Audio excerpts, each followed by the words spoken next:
বড়খোলা বিধানসভা কেন্দ্রের বিভিন্ন এলাকা পরিদর্শন করে স্থানীয় জনগণের খোঁজ খবর নিলেন বড়খোলার বিধায়ক কিশোর নাথ। শনিবার বড়খোলা বিধানসভা কেন্দ্রের জারুইলতলা, উজাননগর, কাশীপুর ও জাটিঙ্গা নদীর তুলে ভেঙে যাওয়া পুরন্দরপুর বদরপুর সংযোগী সেতু বিভাগীয় কর্মকর্তাদের সঙ্গে নিয়ে পরিদর্শন করেন বিধায়ক কিশোর নাথ। এদিন পুরন্দরপুরের স্থানীয় জনগণের কাছ থেকে বিভিন্ন সমস্যার কথাও শোনেন বিধায়ক। তিনি বিভাগীয় কর্মকর্তাদেরকে নির্দেশ দেন ওই এলাকার মানুষের গণদাবি সেতু নির্মাণ।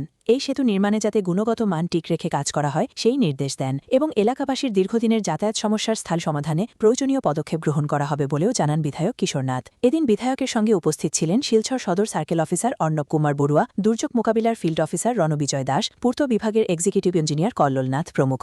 বড়খলা থেকে সুলতান আহমেদ বড় লস্করের প্রতিবেদন, ঈশান বাংলা নিউজ, শিলচর। প্রবল বৃষ্টির ফলে এই জারুইলতলা এলাকা অনেক দোকানপাট, বাড়িঘর জলের তলায় চলে গেছিল। অনেক বাড়ি, এখানে শো বাড়ি মানে জলের তলায় ছিল। আজকে আমরা এখানে এসেছি এই জায়গাটা পরিদর্শন করতে।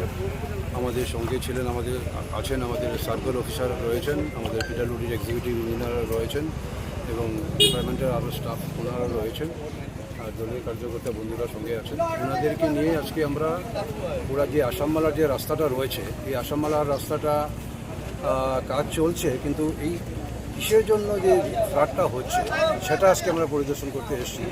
বিভিন্ন জায়গায় দেখা গেছে যে কালভার্ট রয়েছে, কিন্তু কালভার্টের মুখটা বন্ধ করে দেওয়া হয়েছে। এই কালভার্টের মুখটা বন্ধ করে দেওয়ার জন্য এলাকার জনগণ জলের তলায় চলে গেছে। যার জন্য এখন কীভাবে কালভার্টটা মুখটা খোলা যায় বা জলটাকে কীভাবে নিষ্কাশন করা যায় সেটা নিয়ে আমরা পরিদর্শন করেছি। আমাদের পিডাব্লিউডি এক্সিকিউটিভ ইঞ্জিনিয়ার মশাইয়ের সঙ্গে রয়েছেন, আমাদের সিও সাহেবের সঙ্গে রয়েছেন। ওই হিসাবে আমরা আগামী দিনে এই পার্মানেন্টলি কীভাবে সলিউশন করা যায় সেটার উপরে আমরা কাজ করছি, আর সেটাই আজকে আমরা পরিদর্শন করি।